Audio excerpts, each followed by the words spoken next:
जय बद्री विशाल। अभी मैं देख रही हूँ कि 2-3 दिन से एक अनुराधा वालिया जी हैं जो राज्य मंत्री हैं, उनका एक बयान बड़ा ही वायरल हो रहा है। और वो बयान उन्होंने श्रीनगर की धरती पे दिया है, उस धरती पे दिया है जिसके बारे में वो बयान दे रहे हैं, जहां की वो बेटी है। जी हाँ, मैं बात कर रही हूँ अंकिता भंडारी हत्याकांड के बारे में। तो अनुराधा जो वालिया जी है, उन्होंने कहा है कि जो अंकिता भंडारी हत्याकांड था उसमें सब जो भी जितने भी सारे के सारे अपराधी थे वो सब जेल जा चुके, सबको उम्र कैद हो चुकी। और उस केस में कोई वीआईपी है ही नहीं, निराधार है। क्यों सीबीआई जांच बिठाई है? और मैं जानती नहीं हूँ कि उर्मिला सनावर कौन है कौन नहीं है, मैं उसके विषय में नहीं जानती। और सरकार ने एक एसआई जांच बिठाई है। एसआई मतलब उनको एसआईटी कहना भी नहीं आ रहा, एसआई जांच। एसआई का मतलब मैं आपको मैडम बता दूं कि सब इंस्पेक्टर होता है एसआई का मतलब, और एसआईटी का मतलब होता है स्पेशल इन्वेस्टिगेशन टीम। और आपको बता दूं कि जो देश की सबसे बड़ी जांच एजेंसी है, जिसकी मांग पूरे उत्तराखंड के लोग कर रहे थे, वो है सीबीआई, मतलब सेंट्रल बोर्ड का इन्वेस्टिगेशन। और आप कह रही है कि सीबीआई की कोई आवश्यकता नहीं, कोई वीआईपी नहीं है, कोई कुछ नहीं है।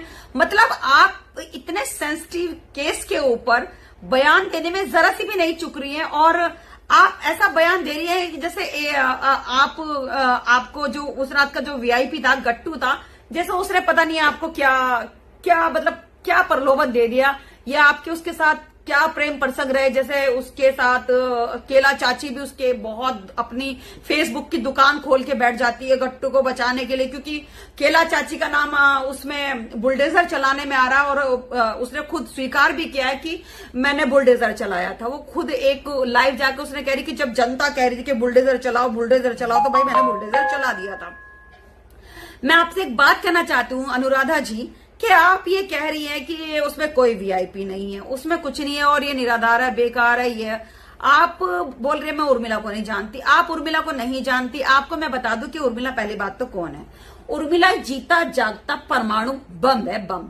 आपको शायद आपने वो बयान नहीं सुना था दर्शन भारती जी का। दर्शन भारती जी मुझे लेने के लिए चंडीगढ़ गए, दिल्ली गए, और फिर जब उत्तराखंड दहक रहा था आग के अंदर, अंकिता के लिए जनवरी के महीने में जहां लोग नया साल मना रहे थे, वहां लोग कैंडल मार्च निकाल रहे थे उस बेटी के लिए। उस बेटी की भावनाओं के साथ जुड़े हुए थे, पंचतत्व में जो विलीन हो चुकी, उसके इमोशन के साथ जुड़े थे।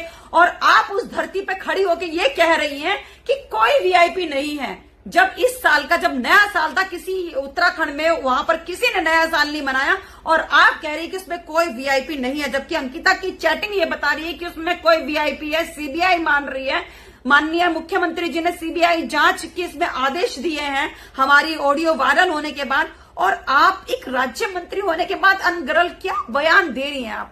आपने जरा सा भी सोचा है कि आप उत्तराखंड के लोगों की भावनाओं के साथ क्या खिलवाड़ कर रही हैं ये बयान देने के बाद? और आप एक प्रतिष्ठित पद के ऊपर बैठी हैं और आपको जरा सा भी ज्ञान नहीं है, तो जरा तो सोच के बोलती। बल्कि आपको तो आप तीज के कार्यक्रम में जा रही थी, आप वहां पर तीज के कार्यक्रम में खुशियां मना रही हैं, नाच रही हैं।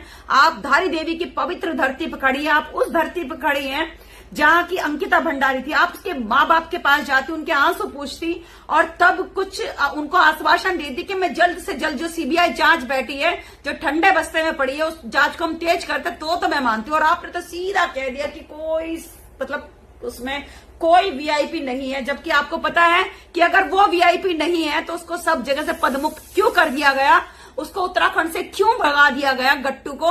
और आप कह रही हैं कि कोई सीबीआई में मतलब खुद ही बन के बैठ रही हैं आप सीबीआई भी, कि कह रही है कि कोई वीआईपी है ही नहीं। समस्त देश बोल रहा है कि उसमें एक वीआईपी है, उसके माँ बाप बोल रहे हैं, अंकिता की चैटिंग बोल रही है, सब चीजें बोल रही है, लेकिन आपने कह दिया कि कोई वीआईपी नहीं है। इस बात को बोलने के लिए किसने आपको बोला है भाई? है? और फिर आप वो उर्मिला को नहीं जानते। अरे उर्मिला परमाणु बम है। वो उर्मिला भारतीय जनता पार्टी की वो मिसाइल है कि जिधर छोड़ दिया ना वो उधर खत्म ही करके आती है मामला। दूसरा, मैं वो जीता जागता मुकदमा हूं, जिसके गले पड़ जाऊं ना फिर वो मरने के बाद ही खत्म होगा। तो अनुराधा वालिया जी, आप बयान या कुछ पढ़ के या कुछ गूगल पे सर्च वर्च करके नहीं देती क्या? या बिल्कुल ही मतलब कौन से स्कूल से आपने एजुकेशन ली है, या कितने पैसे देके आप मतलब राज्य मंत्री बनी है? जय बद्री विशाल, ईश्वर महादेव ऐसे ऐसे लोगों की बुद्धि को, जो भ्रष्ट है बुद्धि, उनकी बुद्धि ठीक करे।